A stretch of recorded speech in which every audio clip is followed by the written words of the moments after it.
Hello and welcome to Too Fast, Too Forever. There's all kinds of family. We chose this one. This is episode 275, The Iron Giant from 1999. I'm Joey Lewandowski. I'm Joe too, and this episode is brought to you by FPC. That's FPC1.com. FPC International is a family company headquartered in South Point, Ohio, and their primary product is a fuel additive that reduces emissions, increases efficiency, and reduces wear for your diesel engines. That's including ferrous pick rate. Shout out to FPC. Sure. Well, shout out to FPC and welcome to Too Fast, Too Forever with us tonight.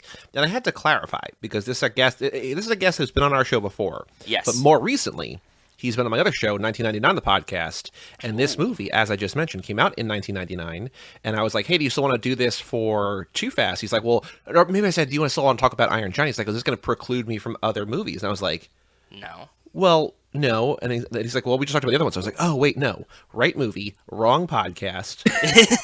I will say, though, so this is our 150th movie, different movie that we've covered for this podcast. Oh. We covered one other 1999 film. Our guest today is Aaron Neuwirth. Hello, Aaron. Not Aaron. I am Superman. You are Superman. Well, I'm welcoming you in because I want you guys to play a guessing game. There's one other 1999 movie. Obviously, the Fast and Furious franchise started in earnest in 2001, so it's not one of the core movies. But can either of you guess or remember the one 1999 movie that we have covered for this show, other than this one? Was it Pitch Black? Was it another Vin movie? That's No. 2000. Okay. 1999.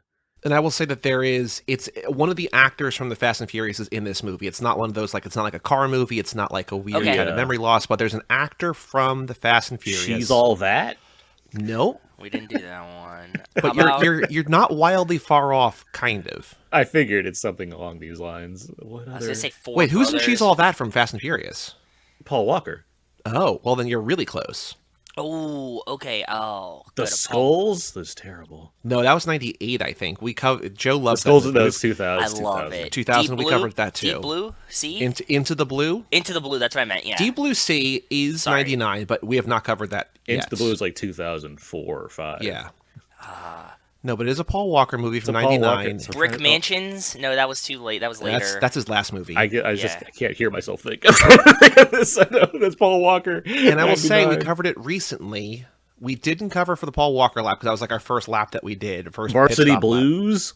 Yes, sir. Varsity Blues. I Don't Want Your Life. Where Paul Walker is the injured quarterback. We covered that for the Super Bowl a couple years ago. That's and That's that's good- the only good other pick. 1999 movie that we've covered for this podcast. So, Excellent. Well, we picked the two best ones, so Clearly. you should just Yeah, that's cancel what your happens. other podcast and just roll it over. Well, I will say, in the history of 1999, this movie came out the same day as a little-known movie called The Sixth Sense. And even though this movie was a critical darling, they were both critical darlings, this flopped hard at the box office. This had a budget of 70 million, made like 23. That had a budget of like 40 and made almost 700. So like everyone just saw that movie and no one saw this movie. But they're both now beloved 1999 classics. We have not Did covered you say this this one. movie had a budget of $70 million? Yes, sir. Yeah. That's bananas to And me. it only made 23 at the box office. Animated So movies aren't cheap. yeah. I guess not, yeah. This is also only the second ever animated movie that Warner did behind Space Jam, which kind of counts, but I guess, it's not entirely animated, but it's heavily animated. Yeah. But the reason I think it's also very expensive, Joe, and Aaron can sort of back me up on this if this is right, is that I think it's the first ever fully CGI'd character or something like that, or maybe CGI character into an animated movie. Like the work they Oh. did blending the CGI giant, they had to do all this extra work to figure out how to make him look more hand drawn, even though he's CGI, to give him sort of a little bit of a different pop. But they're doing new things here. Yeah, first Okay. traditionally animated feature to have a major character, the title character, fully computer generated. So it's like they're yeah. trying something new. I was just going to add the Quest for Camelot is another Warner Brothers animated movie that was also a giant bomb. Warner Brothers did not have a lot of luck when it came to animated features. I believe, no, Titan AE's Fox, but yeah, Quest for Camelot. That's the other one. That's, And it does feel like Space Jam should have been a hit. I mean, probably was a hit. This feels like Space Jam was a hit. this should have been a hit because critics loved it. It just, I guess I ran into the buzzsaw of. Have you seen the trailer? It's awful. I have not. We're going to watch it later. I'm it's very an curious. awful trailer that does nothing to set up what this movie is. It's if anything, luring people away, being like, why should I see this at all? Like, that's what the trailer does. They should just be like, hey, it's Superman with a giant iron giant, and it looks beautiful. And people are like, oh, I'll go see it, whatever. But why am I seeing that? It's not Disney. It's not this newfangled thing called Pixar. Why should I watch the Iron Giant based off this trailer that looks awful when I can see The Sixth Sense, a movie where I immediately understand what the premise is? That's is a very, very, very fair point. So now, Joe, you said you have never seen this movie before this week, correct? No. Really? No. I had never seen this movie before. No, because I think, 99, I was like... Because you watched the trailer. I get it. Yeah, that. No, but 99, what was I was 10 in 99, so maybe this was like you're trying to skirt things that are childish when you're about that age type situation. You became a man, you put away childish things, just like it says in the Bible. Exactly. That's pretty much what happened. No, but I had, at that point I had a younger sister, and I think she, it was me trying to watch stuff that's much older to separate myself, and her watching stuff that's childish, but directed at, which she was 3 then, so, much younger audience, so, yeah. So, no, I'd never seen this before. Aaron, was this one that you had seen in theaters, or when was the first time you saw this movie? I did not see this in theaters. I was busy seeing The Sixth Sense that weekend, apparently, because I did see that. Yeah. But I did not see this until way later, honestly. Not way later, but I mean a few years later. It eventually became. It used to be a Thanksgiving staple on Cartoon Network back in the day. It was cute. Similar to Christmas Story being on TBS for 24 hours. They did Iron Giant 24 hours on Cartoon Network for a time. And so I caught up with it around then. I want to say that's 2002, 2003-ish when I actually caught up. I don't know why I waited so long. Probably just because things were different back then. VHSs and whatnot that won't come out till later. And if you don't see it, you don't see it. But since then, I've seen it many, many times because it's an absolute great movie. So. Yes. Yeah, it's not like today where it's oh, I didn't get to go to the theaters this weekend and see the movie. Oh, it's on VOD already? Okay, cool. I guess I will just, watch it here. Unless you're Top Gun. Press a button on my TV and it's there. Yeah. Unless you're Top Gun, exactly. I think I saw this I know I saw this for the first time in college just during my, grand catch-up of all movies ever. So I think it was probably some summer I just watched it. So I've only seen it a couple times. This is directed by... So if you've not seen The Iron Giant, it's not streaming for free anywhere, unfortunately. It's rentable, though. Aaron, as a writer for, or as the creator, what's your role with Why So Blue? Is that your whole thing, or is that just a site you write for? I don't remember your affiliation with Why So Blue. Why So Blue is a site that I write for, and I'm, I guess, technically the editor for, but the main site I write for and am the managing editor for is We Live Entertainment. Gotcha. So I would assume that given your, like-mindedness to me in physical media, you own the Blu-ray for this. Not only do I have the Blu-ray, I have the signature collector's box edition of it, or whatever it is. It's a fancy Warner Brothers box that had a little Iron Giant figure, an art book, obviously the signature. It's this whole fancy thing. So yeah, I was excited when this came out on a deluxe edition release. So now there are at least 2 versions. There's the theatrical and then the signature edition. Yes. Did you watch the signature edition? Did you watch the original? Are you a purist for one or the other? I don't have much of a for this. I watched the theatrical because I hadn't in a while. I think I've just been generally watching the signature edition. I imagine that's probably it's been a while since I've actually thought about the differences, or had to consider what the differences are. I think beyond just a few additional sequences, there's also just cleanup, general cleanup on the animation and whatnot. And right. And that's, Brad Bird's preferred version or whatnot. I'd certainly recommend, you're not going to lose either way watching these. It's not a significant difference between the two. So if it's a first time watch, I don't begrudge anyone choosing one over the other. I'd say the signature version is probably my preferred one, but it's not I'm going out of my way to stop people from watching the other one. It seems like the signature version, I don't know what's out there rentable. Joe, do you know which one? Did you watch the regular or the signature? Do you know which version you watched? Because they're similar, I definitely a minute apart. Watched the signature version. Okay. I don't know what's rentable though. because there's a scene where there's like a dream sequence where he envisions his Iron Giants race that was added, and then the conflict that drove him to crash on Earth, like that's in the signature edition. They also changed the TV to show an ad for Tomorrowland, which coincidentally became a movie that Brad Bird would direct. So like they're like, but like they did that before the movie. I don't know. Like it's like it doesn't seem like it's radically different, but it also does sort of seem like a hey, stop kind of tweaking with things. I mean, there's a whole podcast on our network, Uncle Francis's Wine Cellar, where the whole premise of that is like Francis Ford Coppola won't stop fucking with his movies. We're going to talk about every version of every one of his movies, right? So like there's a history of people doing this. It doesn't seem like they're radically different. I think it's only about a minute different in total, but like, so if you're out there, if you pay to rent it, wherever you rent it, whichever version I think is fine. Like it's not like there's a definitive one that's clearly better than the other, but you know. But if you have not seen the Iron Giant yet, the plot is very simple. A young boy befriends a giant robot from outer space that a paranoid government agent wants to destroy. So, like I was saying, this is directed by Brad Bird, who would go on to do the Ratatouille movie, both Incredibles movies, Tomorrowland, like I mentioned, and also sort of seemingly out of left field, but one of the best action movies of the century, Mission Impossible Ghost Protocol. And I still don't really understand how he wound up there, but Ghost Protocol is like the second best, in my opinion, in that franchise, and he knocked it out of the park there. So, like, that's amazing. But the other sort of sad background to this is that his sister was shot and killed by an estranged husband. And so he wanted to make this as like a memorial to her, with the idea of what if a gun had a soul and didn't want to be a gun? Like, what if you're a weapon? What if you're built or born to be a weapon, but you don't want to inhabit that? And so he made a movie about that. And that's like so profoundly sad. But like, I think, you know, if you're going to make a memorial to someone, this is a pretty good memorial. Two things to add on Bird, real quick. One, as far as Ghost Protocol goes, it's because Tom Cruise watches everything, and he saw Incredibles. He's like, this guy is amazing with action. I need to like contact him and get him to do my movie. Like that's literally what happened. He called because he's Tom Cruise. He can just call people and just be like, hey, I want you to do this thing. Let's talk. Yeah. And the other thing with Brad Bird, he like the nerd cred that he has was all the work they did on The Simpsons in the early years in the early run. He was big work on the, you know, he's a writer as well as animator. Like he had a lot of involvement in the early seasons of The Simpsons. Interesting. Especially if you watch reruns, and I know Joe, you've been watching, or you used to. You're watching. Where are you watching now?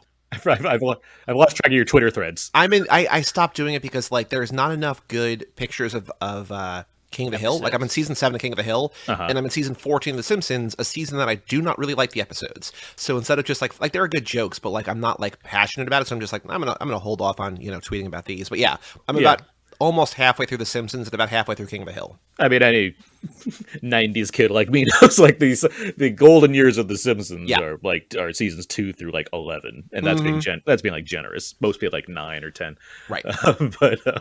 But yeah, those early runs, when you watch those reruns, you know, it says right at the top of the credits when they start, consulting producer Brad It's Bird. Amazing. Yeah, it's amazing how many people come from that show. I mean, it makes sense because it's the best show of all time, you know, arguably, right? So like there's a lot of talented people that come from it. Yes. So it's based on a book called The Iron Man that was changed to The Iron Giant so they wouldn't confuse it with the character Iron Man. And he's big. In the book, he's just a regular size. Not that. I'm kidding. No. That's right. I made that up. I feel like, they changed the name and they also changed the size. That's wild. He's just a regular robot pallet around with this kid. That's pretty funny. But it was originally meant to be a musical, which I'm sure you would have loved, Joe. But actually, you might. I'm saying it sarcastically, but you actually might have liked it because it was Pete Townsend was developing it, so it was going to be kind of like the Who's Tommy. Yeah. Okay, so it might have been more like Tommy or whatever. But then they're like, hey, it's gonna be better as an animated feature, and so they just pitched it like that, and it sort of diverged from its musical roots. But I would love to see a Vin Diesel as an Iron Giant singing songs in his minimal world. He only says I think the count is 53 words in this movie. So, you know, it might be hard to get a song in there edgewise for him, but could have been fun. Yeah, and Pete Townsend being the one who's running it, fuck yeah, I'm in. Count me in. And then the only other note that I think that I have about this movie is that Vin Diesel, obviously the voice of the Iron Giant. They wanted Peter Cullen, Sean Connery, Frank Welker, or James Earl Jones. They considered them all to do the voice, but it went to Vin instead. They wanted John Travolta to do the Harry Connick role, the junk scrap guy, and they wanted Arnold to do the voice of Kent Mansley, the redheaded military guy who wound up being voiced by Shooter McGavin. Shooter McGavin. As soon as he said 2 words, I was like, "Is that Shooter McGavin?" And Rach was like, "Let me look it up." Shooter McGavin and Arnold, basically the same exact person, right? Same exact voice, same exact cadence, same exact delivery. So you can see why it goes from one to the other. But yeah, we got Vin Diesel, we got Harry Connick Jr., we got Shooter McGavin and Christopher McDonald, we got Jennifer Aniston. It's wild that this is like the best movie of most of these actors. Yeah. That's where we are at. Well, right it's now. funny that Jennifer Aniston's, I think, objectively 2 best movies both came out in '99. It's this and Office Space, right? And she's like when we talked about Office Space, we were talking about her movie career. Yes. And it's like she's done other stuff that's not bad. Like I like Horrible Bosses. I like to a certain extent We're the Millers, but she's always still just like Rachel. Like she's never broken free of Rachel. And here it's just like, no, she had 2 great movies come out in the same year and then nothing really since, and it's wild that she was so successful. To be fair, Office Space is basically Rachel also. She's just more fed up with her boss. Yes, but I know we heard from Aaron briefly, but Joe, what did you think of the Iron Giant the first time you've ever seen this? I thought it was really cute. It actually drew me in pretty well for being like, an animated movie. I was thinking, like, as I'm watching this, that I really miss this kind of Disney animation style, and I wish we had some more stuff like this. Like, everything feels so CGI and like computer animated type stuff anymore, and this had like that really like old Disney feel to it, you know what I mean? So like, I'm gonna stop you because what? Brad Bird would so like slap you because he was so anti-Disney during this period. Like he left Disney because he didn't like what they were trying to pitch him as far as like how he wants to animate films versus what Disney wants to do. Where he made, but come on, it's way similar to that than it is to like. I would throw this back at you. I think the key that Brad Bird wants to do here, and what he brings to Incredibles also when he goes back to Disney, is he's animating a lot of scenes that you can see in live action. Where Disney's whole thing is you should do stuff that can't be real. It should always be fantastical. And Brad Bird's whole thing is I want to bring a real life element to my animation. That's a big part of his philosophy behind the animated medium. That totally makes sense. It's more specifically like the animation style that I'm talking about, like the more hand-drawn type feel, and like everything in CGI is so like rounded, right? Like it just feels round for some reason. Like we were all polygons in video games for a while, and then like everything like in CGI animation to me when I turn it on seems just like circle, like spheres for some reason, and I like the like texture and feel of something that's partially hand drawn at least. That's certainly fair. I hear you, and I'm not trying to like stop. I just keep thinking about Brad Bird's his reaction. Yes, there's a really cool documentary on this Iron Giant disc Blu-ray that goes over his history as an animator. That's very much worth checking out as far as like tracing both the history of him as well as this movie and how it went on to do terribly. It's very honest, which is what I like about it. It's very not holding back. While we're on that topic, I meant to look and I ran out of time and I did not get a chance to look. Is there footage of them like recording the voices in the booth? Because like one of my favorite videos that I saw for Cage Club is the video of Nicolas Cage recording his voice for the Croods, because he is using the entire space of the sound booth for his arms. He's like gesturing wildly, and I kind of want to see how Vin does the work here. Like, do you remember? Did you see it or no? I can't say for sure I can't recall exactly, but I wouldn't be surprised if there is some footage. Just because they tend to try to get some recordings of those kind of things going. But yeah, that's it. I find that fascinating. Like I don't necessarily need to see a whole movie of just them doing the voice recordings, but it is interesting to watch actors acting in their booths because they're playing characters. Yeah. Watch Bradley Cooper do Rocket Raccoon. He is into it. He's doing the role. He's not just sitting there saying some lines. Yeah, I just did a YouTube search looking for that. I didn't see it, I just looked very quickly, but there are definitely videos of Vin doing Groot. So if you want Vin in the sound booth, you can get that. I just want to see like how he embodies, because this is so early Vin. Like, you guys know the Groot thing, right, with Vin Diesel? What is the Groot? What do you mean the Groot thing? He stood on stilts so he could feel the height of being Groot. Super cool. Oh God, no, he stood on stilts in the voice booth so he can better be in character.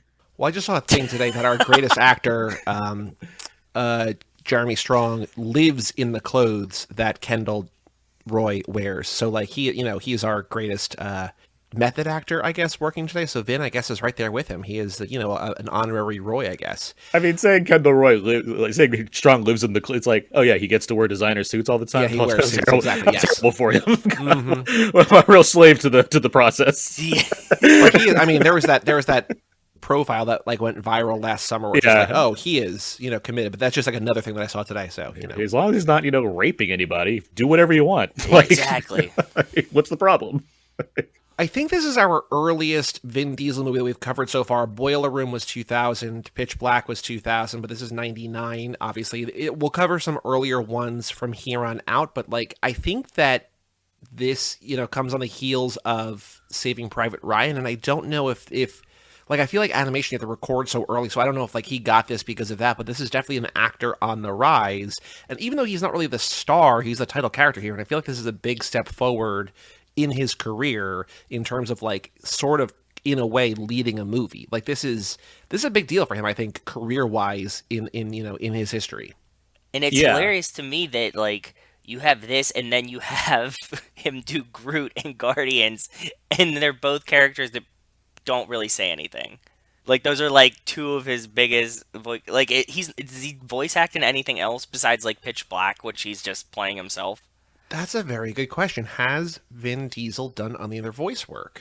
He's done like some game stuff, but nothing like a movie, right? Yeah. I mean, he's been Groot. And obviously, he's Riddick in the games. Like he's done that. Yeah, Wheelman. That's what it was, Wheelman, because they were going to make a Wheelman movie, and they stopped at the game.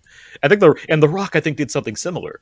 The Rock had like a game where like Spy Hunter. That's what it was. He was like he was a voice in like the Spy Hunter remake video game, and they're like also going to make a movie out of it. So both these guys. They're trying this whole they're plotting multi-platform thing. He also is a voice in the Parallel Parking Dinosaurs sequel, Joe, in Ark, the animated series. He's doing a voice there.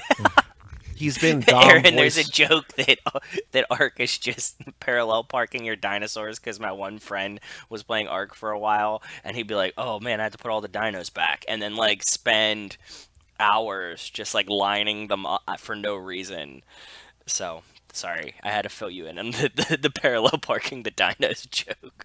If I had to guess as far as the animate for, being involved in Iron Giant at that point in his career, it's probably Spielberg. Like, Spielberg saw him because of his movie, like the movie he made, Multifacial, and he put him in Saving Private Ryan. I wouldn't be surprised if Spielberg just gave the word out, like, this guy's great, you got to cast him in things. And so that card probably got him into the door in a lot of places. Yeah, he was an uncredited orderly in Awakenings, then Multifacial, then Strays, Private Ryan, and this. And then right into Boiler Room, right into Pitch Black, right into Fast and Furious. So, like, it's going to very quickly, be like. And of course, Knock Around Guys is somewhere in there. He films that. It comes out. Knock Around Guys is the same year as it's 01 also, yeah. It comes out years later, but they film it like early. It came out like way later. Like it got delayed for whatever reason. Yeah, so like it's, this is an early Vin movie, and again, doesn't say a lot, but I think carries it really well. I think he's great as the Iron Giant. Yes. I mean, you're I'm exactly not afraid right. to say it. I care about this character. I care about it because of the way he's animated, and yes, because of the minimal interactions he has via dialogue. They work. They are lines that aren't throwaway. When he says something, it means something. Exactly. And like the "You can fly, I forget is from this movie, but I feel like that's such like an iconically quoted maybe line, but like I love the like. It feels, we're drowned now in superhero origin stories and just superhero movies in general, but to see him so naturally and effortlessly discover his abilities is so cool. And I just love him like finding out what he can do and like the limits of his powers, and having the kid with him, having Hogarth with him, like exploring that and sort of voicing that is like being the audience surrogate. I think it's just super cool. Like it's done so subtly and in a way that feels earned and doesn't feel like overwrought in a way that a lot of newer movies are like, oh my God, you can also fly.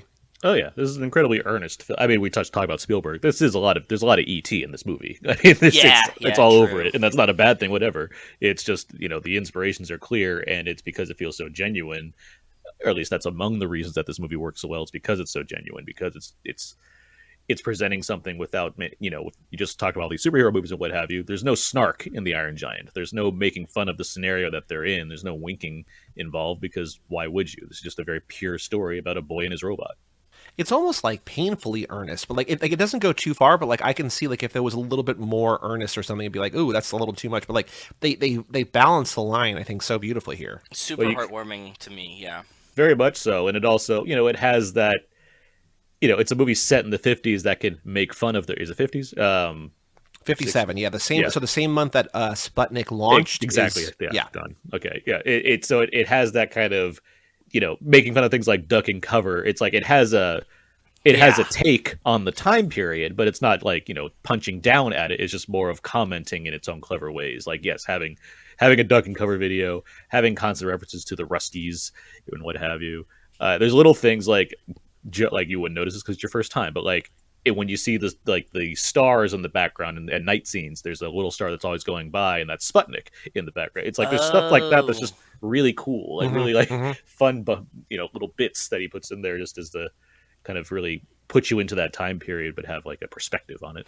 Even the animation style of the cars, I thought was like really cool and dead on. You know what I mean? Like I really like that piece of it. That's like it's animation, so you can make it whatever you want, right? But like they looked like pretty of the times to me, so I was like, oh yeah. I instantly felt like, okay, we must be in the 50s somewhere, even like cued in without thinking or knowing the background of that. So yeah, I think there's a title card at the very top that says 1957, but it's like October 57. It's specifically the month that like Sputnik, like it puts you back in time in a way that like just kind of works. Like there's like an innocence and an honesty, and it's just overall great.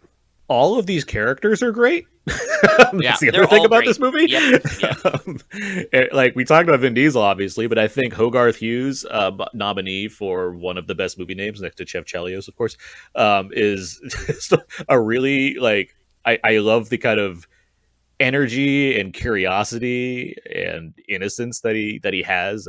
Eli Marienthal as the character, like it's a really strong lead. It's not just like the boring kid. It's like, oh no, he's got his, you know, he's got plenty of thoughts on the Cold War, on, you know, sci-fi stuff. Like he's into it, and I think he's key to that relationship, of course, with Iron Giant. Yeah. So Joe, favorite moments, favorite scenes, favorite lines, favorite characters in this movie? Oh, I did really like the kid. The mom was much better than I thought. The junk scrapper, he was a great character too, and like him coming around and like keep popping back up. You know, like we often talk, like when we talk about the Fast and Furious, like how we add too many characters. Like this felt really streamlined. There's like 5 characters, and that's pretty much perfect, right? Like, and they keep like coming in, like weaving in and out nicely. So I like the flow in that sense, like the character pace. But I think the Iron Giant was just super cute. Like the character of the Iron Giant, and a lot of like my favorite actions were just like him dealing with like humanity, right? Sure. Like saving the kids, watching the deer, just like his relationship with like realizing that the kid saved him trying to fix the train track. Like all of these things are just like, you know, he's a giant baby. It's like Big Hero 6 type stuff, right? And like I like it in that way. So yeah, it felt genuine, and all of those things were like my favorite things. So like maybe not like one specific moment, but like the idea of like just how gentle and stuff he was. I think it's a good message. I think this plays well for kids and adults too. I was surprised by how much I liked Harry Connick Jr. in this movie. Like I didn't think that I ever like had an opinion about him one way or the other. And then I thought he was so good as like the kind of like mentor, sort of, kind of like confidant, sort of, the kind of just, you know, shady guy, but like with a heart of gold in a way. Like I thought he was great as, what's his character's name? Dean, right? Dean, yeah. The scrapper, yeah. Yeah. I was surprised by how much I liked him. I did too. I really thought this was gonna go bad, like from the beginning, as watching it for the first time, like not knowing how this is gonna go. Then he shows up there later, and I think it's gonna go bad again. But like when you get that shot of like after he calls and what's his name, Hogarth, it runs over Hogarth. Yeah, Hogarth. Sorry.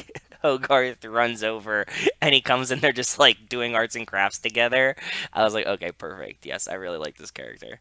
Harry Connick Jr. Like he doesn't act. He has like a good amount of credits. He's not a he's a singer. Like so, his other job. He acts occasionally. I generally find him pretty reliable on screen. I like him in Independence Day. He's really creepy in Copycat. He's got a few other roles, or I'm like, yeah, when he's not the problem, even if the movie's bad. But yeah, I like him here. I like him as a beatnik. I like this the vibe that he brings to it, and I like that it's Harry Connick Jr., someone that's not an A-list movie star. It's the kind of thing where you cast who's appropriate for your animated film, not who will get you the biggest names or whatever. So no, I quite appreciate it. No, and I think that's another thing that like kind of can't be understated or undersold here is that so many movies today, like, and then it's not always bad, but so many movies today cast people specifically because like a kid will go see, I don't know why her name popped, but like Aquafina. Like the kids don't love. Do kids love Aquafina? Maybe they do. I don't know. Larry the Cable Guy. Larry the Cable Guy. Yes. They'll just cast somebody as a character because like there's a draw, but it's like just no, cast the voices like because at a certain point, maybe that's why. Maybe if they had stunt cast, they would have made more than $23 million.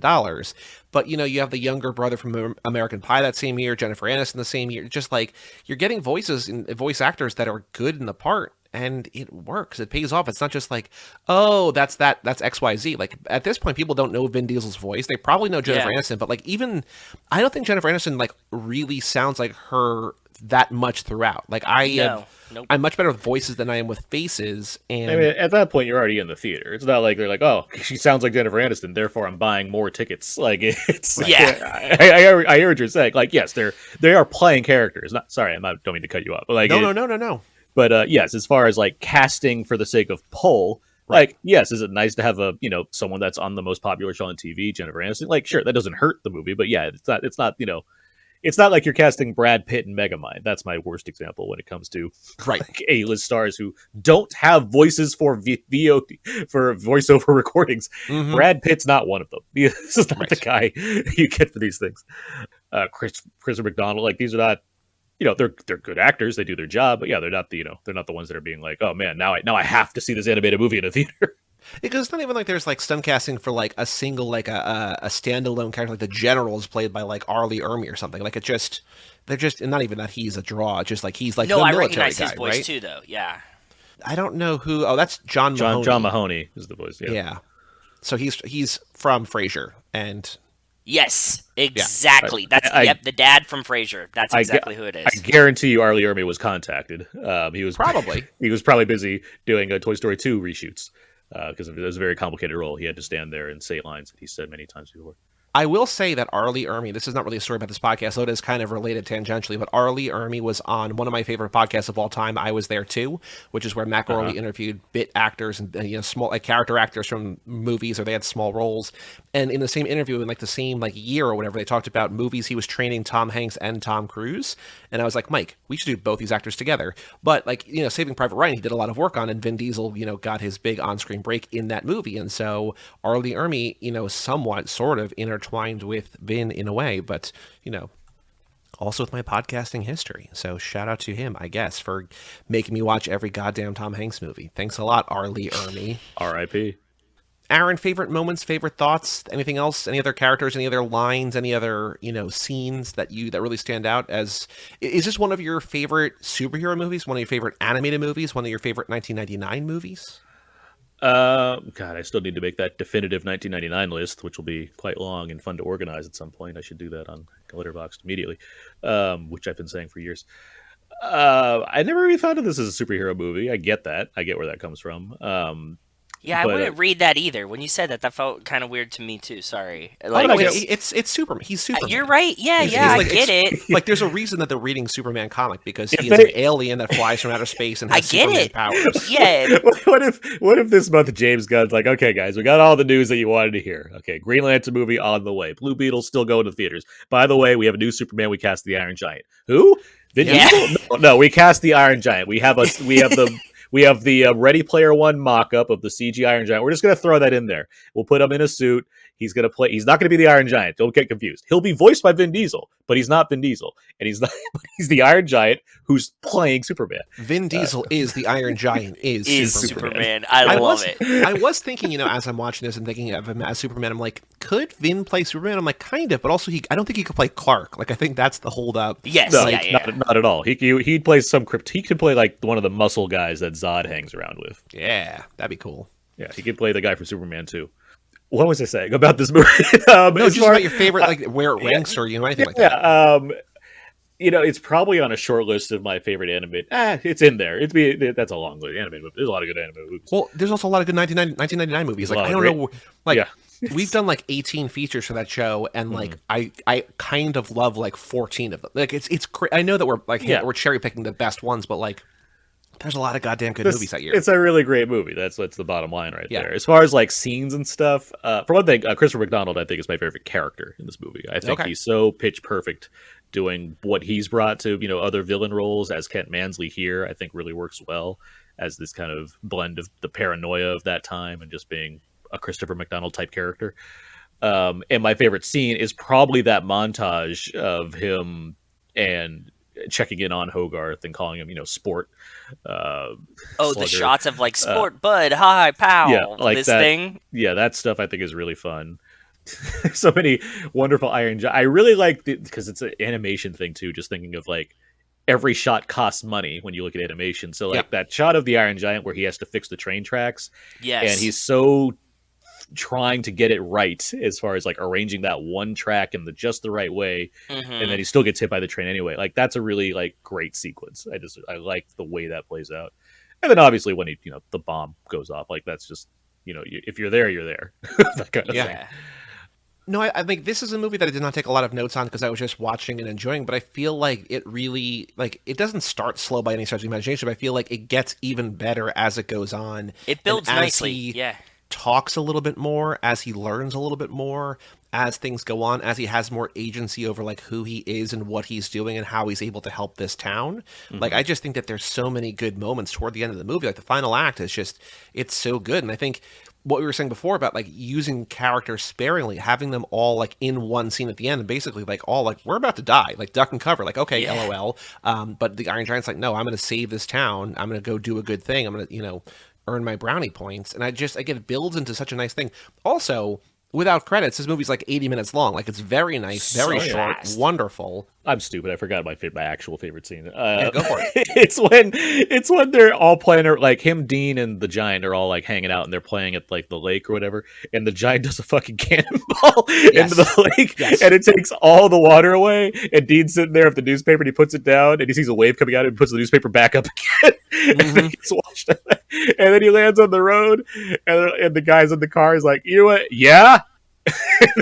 He just kind of stops him from speaking. That's a lot of good comedy fun. Right like there. The Iron Giant's just like a big kid. Like he's just learning how to control his body. You know what I mean? Like Yep. Not that this is the same thing, but like I have cats that are like they're closing in a year and a half, and I feel like they still don't know like how their bodies work. And it's just like, how do you not know? Like you've been around for so long. Like how do you not know how to sit down right? Like it's funny to see like things growing up, like whether it's a cat or an animated giant, and just being like, oh, you have no idea how like just physics work yet. So yeah, that's a wonderful scene. The music is really solid in this movie. Who did the score? I didn't even look that up. It's Michael Kamen, one of his last scores, because he passed away, I think, in like early 2000s. Oh, he also did the scores for Die Hard, the first X-Men, Brazil, Event Horizon, Lethal Weapon. So mostly action stuff. This is seems like a little bit of a detour. Roadhouse, License to Kill. But yeah, okay, cool. That's nice. That's very cool. So shout out to him. Yeah, the music is good. I think it looks beautiful. I think what Joe was saying about like the hand drawn, like I think it's just nice to see like a movie you either haven't seen in a while from a different era. You're like, oh yeah, movies used to look and feel different. It's the kind of, and I don't want to short shrift the good work that's going. Like I get that there's that's the dominant thing, and actually it's pretty wild to see there's like 4 stop motion animated films last year, which is great.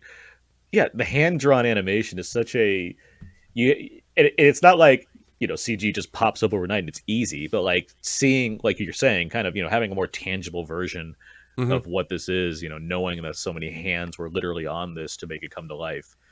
It's something special that you just don't get much anymore, if not at all. So Hits a nice nostalgia for us. I like it was there was definitely some nostalgia there, like not specifically for this movie, but just like the hand drawn animation style. I was like, oh man, like I forgot how much I missed this because like I I think objectively a lot of the new like CGI movies are better for many like story, whatever, whatever characters, voice actors, just everything.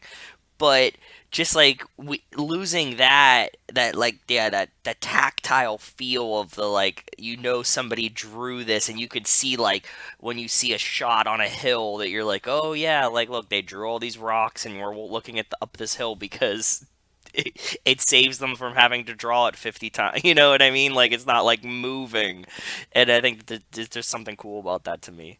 Yeah, I do wonder if, like, because I think you're right. I wouldn't agree with the way that you said it, but like, I think most modern animated movies can be a lot better. I don't think that most Yes, are, that's what I mean. but I think most Yeah. can be just because of like what you were saying. But I wonder if kids today, because I think like shows like Bluey like look beautiful, like the new Pixar movies look beautiful. I wonder Yeah. if like kids today, and like not that any of us have kids, we're the wrong people to talk about this, but like I wonder if kids today like watch these older movies and if they're like, why does this look weird? Or if they like the way it looks. Because obviously like the hand drawn thing was the way to do it for like decades, right? But I wonder if kids who grow up on purely CGI stuff and go back to hand drawn, if they're like, I love this. This is so wild. Or if they're just like, no, like, I don't want this. I want computer stuff. Even though they don't know how to like describe that. You know what I mean? Like, I wonder if there you're is. saying it right there, as far as it's a matter of what they're watching to begin with, and Yeah. they're not controlling that at first. You know, someone's putting it on the screen or on the TV in front of them. So it comes down to what the parents are Exposure. choosing to do. And is it easier to just put some streaming show on Netflix and let it go? I suppose. But if there's a conscious effort to, expose a young child to Studio Ghibli or whatever, right? They to can just put on yeah, Miyazaki movies. Yeah. to Totoro, to Aladdin, to Beauty and the Beast, to Pinocchio, to any number of things, as well as, you know, Toy Story, Shrek, what have you. Like, there's a way to balance these things in the same way that, like, watching black and white movies. Oh my Yeah. gosh.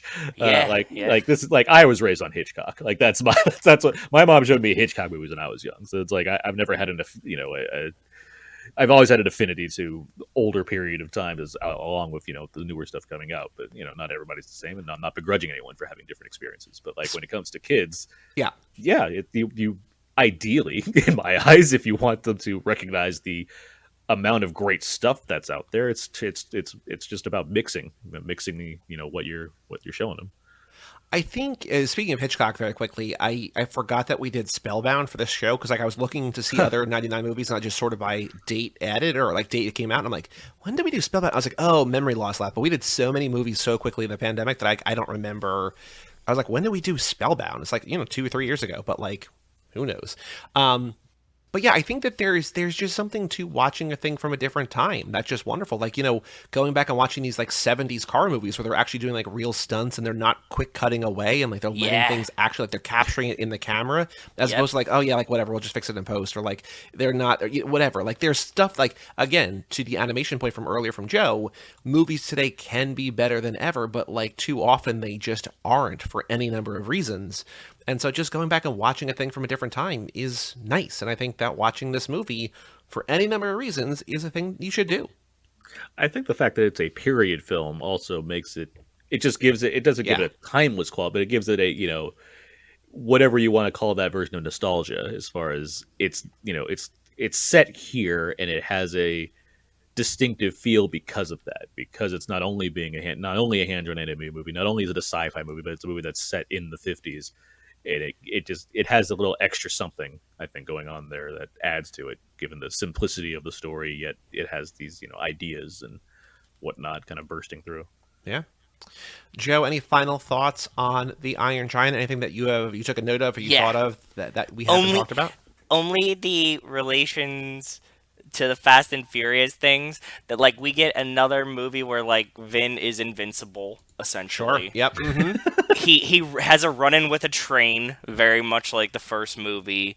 Vin spends most of this movie running from the cops again, which we've now seen a million times. Fuck, Jennifer Aniston working at the cafe. I was like, this is very Mia.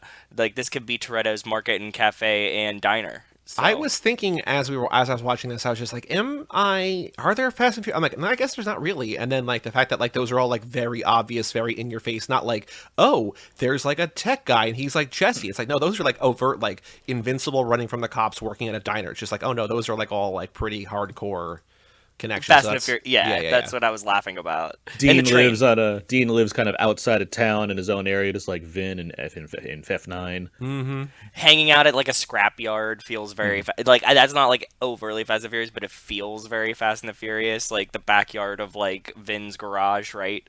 Oh, and for anybody who is an old-timey car nut, also, animated versions of it, Kent drives a 49 Chevy Fleetmaster and borrows a 54 Oldsmobile 98. So if you care what cars are in this movie, there's the cars. Oh. Aaron, any other thoughts, any other last notes before we play a couple games? Gosh, no, not really. I mean, I think this movie is pretty fantastic, and I wasn't aware that it's not streaming. That's a shame. I think this HBO Max is really working out for everybody, huh, guys? It's really giving you access to the archives. Let me tell you. This is a Warner movie, right? So it would be on there, but no, I think it's pretty terrific, and if anyone that hasn't seen it, that likes and just likes anything that we've talked about, I mean, this is an easy, like I would say, a blind buy, honestly, if you just want to add to your animation collection. I agree with you. I think that, like, if you haven't seen this yet, I'm very glad that I got to watch it today. I think that there's nobody that's going to have a problem with this movie. I don't think. I can't say anything even bad about it. It's just too heartwarming. It's too gentle. It's beautiful. Go watch it. I'm looking to see if it's still in print. The Blu-ray might be out of print. You can get the DVD. Oh, no, never mind. You can get it for $9 on Amazon, the Signature Edition. So, like, yeah. Or you can get it, it's not from Amazon, but it's from third parties. But, like, it's not ultra super rare. Like, you can still go get that out there. So I think you should. Or you can rent it for $4 just about anywhere. So exactly, yeah. One other note that I got from IMDb trivia was that Brad Bird was pissed because the animated film Tarzan had teasers out for like a year in advance, but Warner, he says, only started promoting this 4 months before. And as we're about to watch the trailer, if they do a bad trailer too, it's not like people have been watching a bad trailer. It's like, I might as well watch this movie. I've been seeing this trailer for a year. It's like, oh, this is a terrible trailer, and it's only been around for 4 months. It's like a double whammy. So let's watch this trailer, see how terrible it is. The Iron Giant original 1999 theatrical trailer posted by Warner Brothers. Ooh, 7 years ago, 440,000 views. So not too many views on this. Especially after what Aaron said, I'm very curious about this trailer now. Yeah. Are you guys queued up? You ready to go? I'm queued up. All right. 3, 2, 1, play. In a world where Sundays are... Oh, God, I thought that was actually it. 2 nights ago, a SATCOM radar detected an unidentified object entering Earth's atmosphere. The rain shots are good shots, too. I like those. Some assumed it was a large meteor. Everything about the movie looks good. Like, the weather stuff looks good. The people look good. The scenery looks good. The giant looks good. Mm-hmm.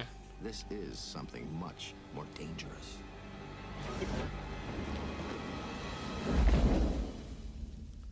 So, I guess you're not gonna hurt me, huh? This is unbelievable. This is the greatest discovery since television or something. Hey, big metal guy! I got booty! Okay. It makes it look kind of dumb and slapsticky in a way. Yeah, it's this music that's not helping. No. That said, this is like whatever. Like the TV spots, that's more what I'm referring to as far as being like ridiculous. Gotcha, okay. This makes it seem much sillier than it is, I think. I work for the government. Now, why would you tell your mom about Yeah, this makes it seem like if you're like older, like Joe, if you were 10, you saw this, like, I don't know, this is for babies. Right? Yeah, that's what I'm saying, yeah. Like, it's not, but this makes it look like it's for babies. Also, Jennifer Aniston's character kind of looks like Belle. She does. Yeah, she does. Yeah. Go to Code Red. Repeat, Code Red. We've gotta help him. Hogarth, no! We gotta hide. I think I probably saw the trailer for this in front of something else in VHS and was like, I'm not interested. Yeah, that adds up. Right? On your copy of Space Jam. Yes, exactly. Something like that. Yep, 100%. Yep. Yeah. And a giant from another world. Whenever Vin Diesel screams as the Iron Giant, that's when he sounds the most like Vin Diesel, by the way. A hero on this one. The Also gives away the flying thing. Like, imagine seeing that for the first time and be like, what? He can fly? That's crazy. HKR006 has one of the better animated trailers I've seen. Okay, watch more of them. I'm going to www.irongiant.com. Hold on. Ooh. That's still active. Well, kind of. It's one of those, like, generic, like, Warner Brother websites. Gotcha. Okay. You know, Warner at least has that, you know, they I own the site, which the is Matrix is still up, though. Yeah, I remember that. I looked that up when we were doing Keanu Club, I think. I was very excited to see that. Okay. So, the Letterbox game for reference sake, Mad Max Fury Road, one of the most popular films on Letterboxd, has been seen by 1.3 million people. They just did the Letterboxd year in review for last year. And, Joe, do you want to guess what movie... in this movie, it's not in the top 4. It's come up in other top 4s. What movie was the #1 most logged movie from last year? Everything Everywhere All at Once. No, I think it was like 3rd. That's a good guess. What was the number? I will tell you that there's something in the way of that #1 guess. Something in the way of that #1 guess? If you want to be angsty and grungy as you're solving clues and crimes. I don't know. Something in the way. It's the Batman.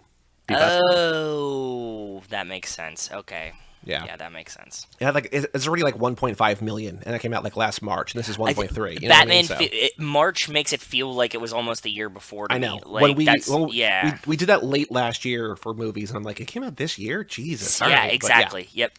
Okay, so Fury Road, 1.3 million. The Iron Giant, 1999, directed by Brad Bird, starring Eli Marenthal, Jennifer Aniston, Harry Connick Jr., and Vin Diesel. Joe, how many people do you think have seen The Iron Giant?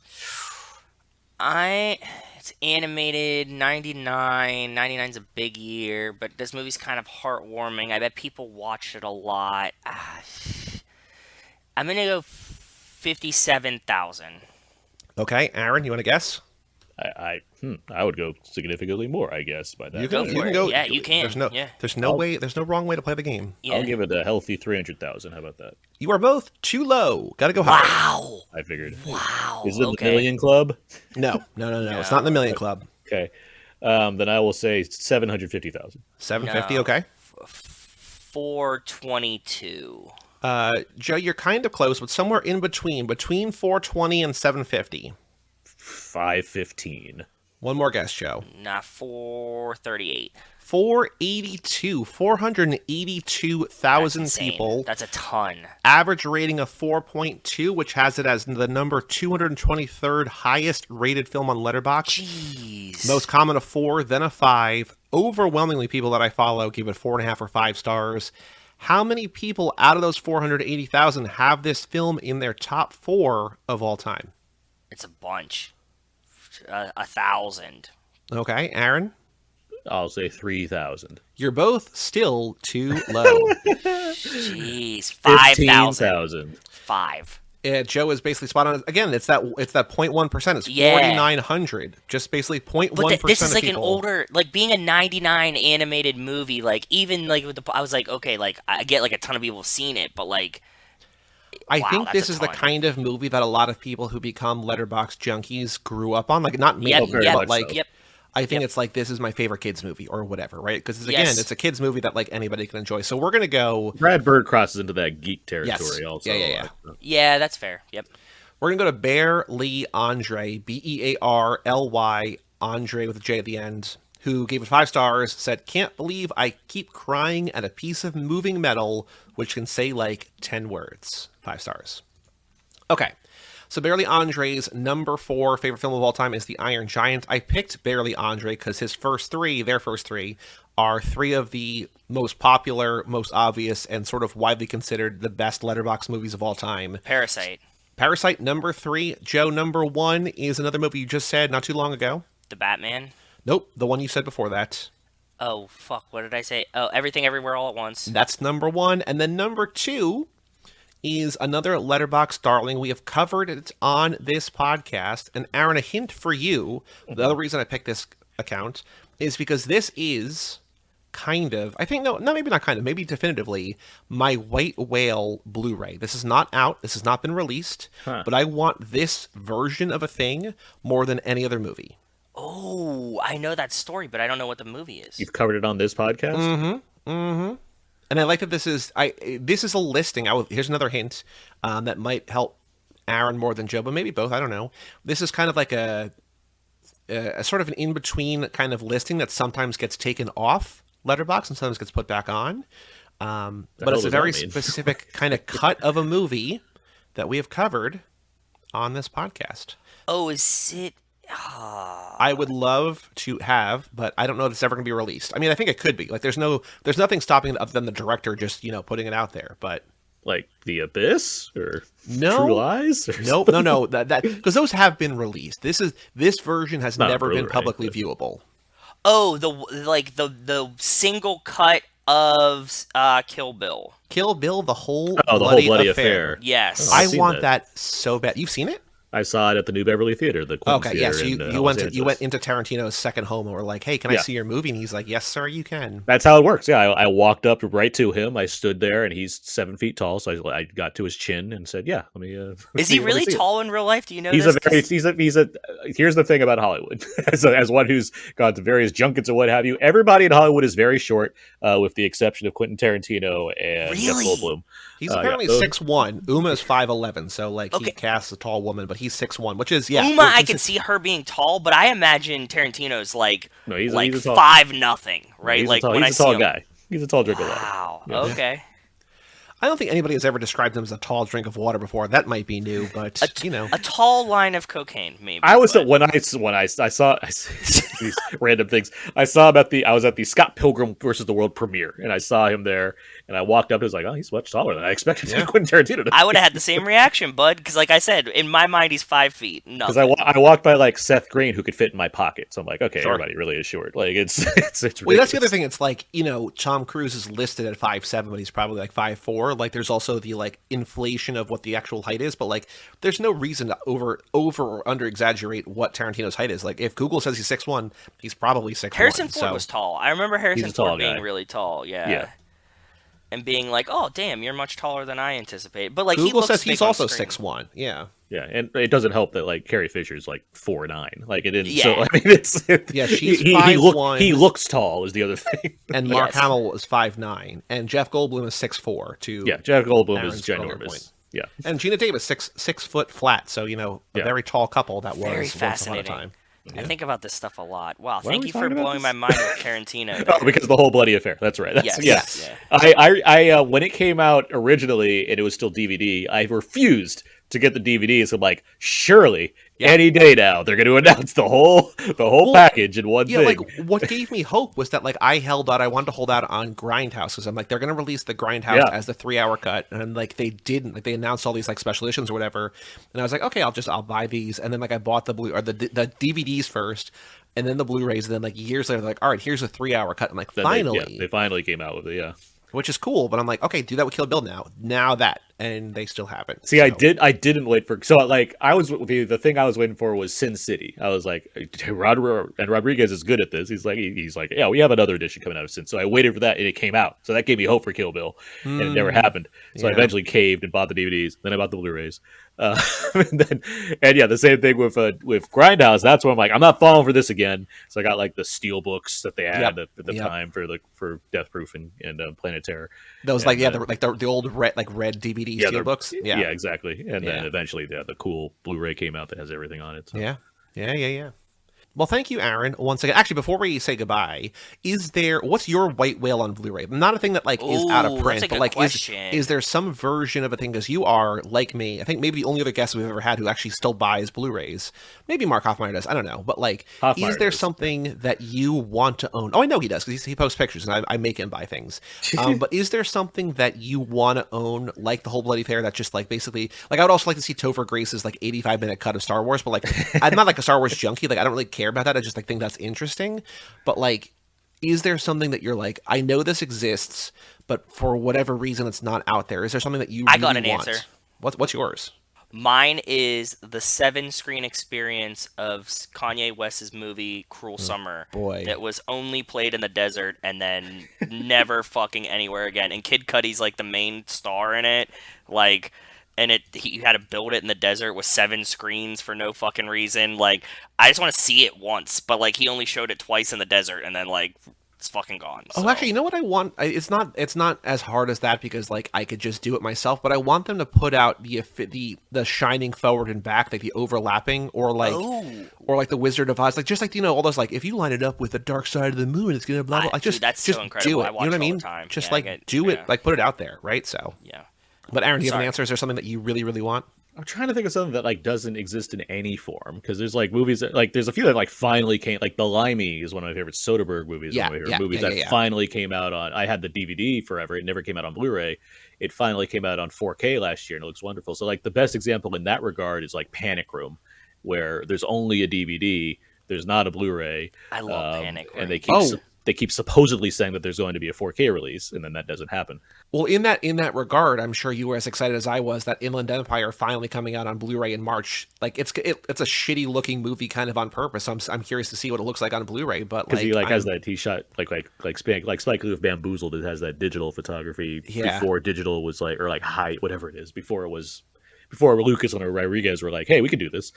In his later career, David Lynch like just started using like I'm sure they're not shitty cameras, but like he started filming things like the new Twin Peaks somehow looks beautiful and awful at the same time, and I don't know how that's possible. It was like he used like the newest digital cameras at a time where you shouldn't have used digital cameras type situation. I don't know, like Inland Empire, I think he was doing it because like you look 3 years back, like Mulholland Drive is like one of the best looking movies to ever come out, and then like you're like, okay, Inland Empire is like a 3-hour long movie that like looks like it's shot like on a handheld, and like maybe it was. I don't know, but like Criterion is finally putting out like that was only on DVD for years and years and years, and now Criterion's putting out a Blu-ray, not a 4K, but like a regular Blu-ray. So I'm curious to see because like it doesn't look good. Like it's gonna be cleaned up, but like it's not gonna look good. So I'm curious to see. I'll be surprised. Like Bamboozled looks as good as it can when that came out on Criterion because that's a movie that's again shot on that digital tape before like it was a better source. So it'll look as good as it can given the format it came out on.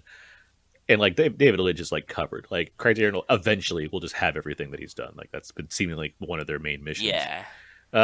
Still waiting on Straight Story. I think Straight Story. I think is only on DVD. Well, because that's Disney, so that's going to be complicated. The one of the from 2 years ago now. So Small Axe, the Steve McQueen. Five-part movie series. That's my favorite film of that year, let alone this decade so far, along with like RRR. That doesn't have any release because it's just an Amazon thing. So like, I'd love to see Criterion put that out. That'd be great.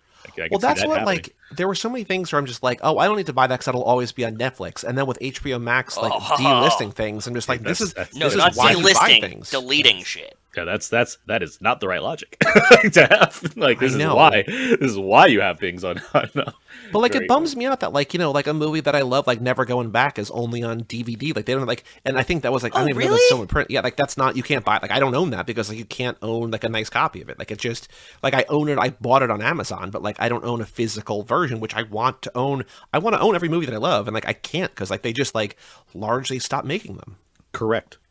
That's stinks. So I do not feel bad about the room full of thousands of movies that I own that I will always own, and that can't be taken away from me at random. So.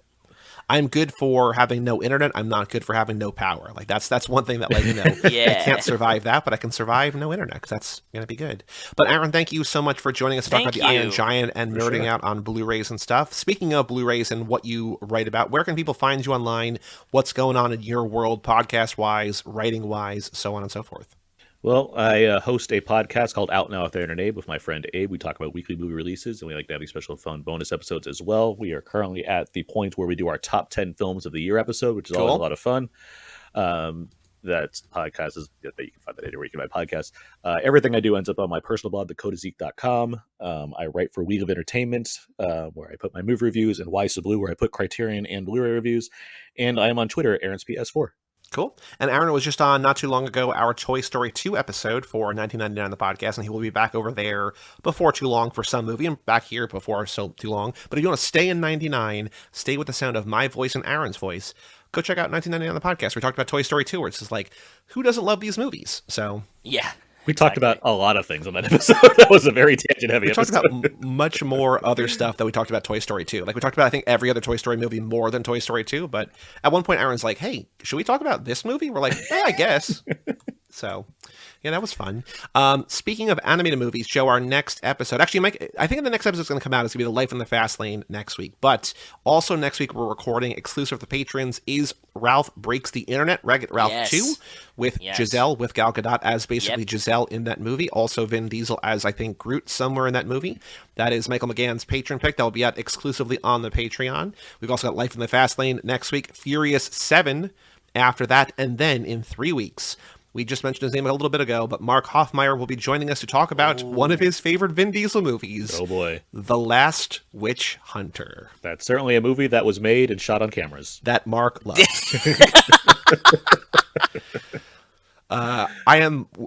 Joe, I'm assuming you've not seen The Last Witch Hunter, is that correct? No, absolutely not. But I'm sure that if Mark loves it and Aaron described it like that, I think that there's a good chance that I'm going to find great enjoyment watching this movie. We will find out. I'm very curious. I saw that movie in theaters. The plot alone, there's one very basic plot element that I'm not going to spoil. Please that don't. Still blows my mind. I'm like, how is this? Like, it's wild. Perfect. That sounds right up my alley. I'm just very happy that it was indeed The Last Witch Hunter.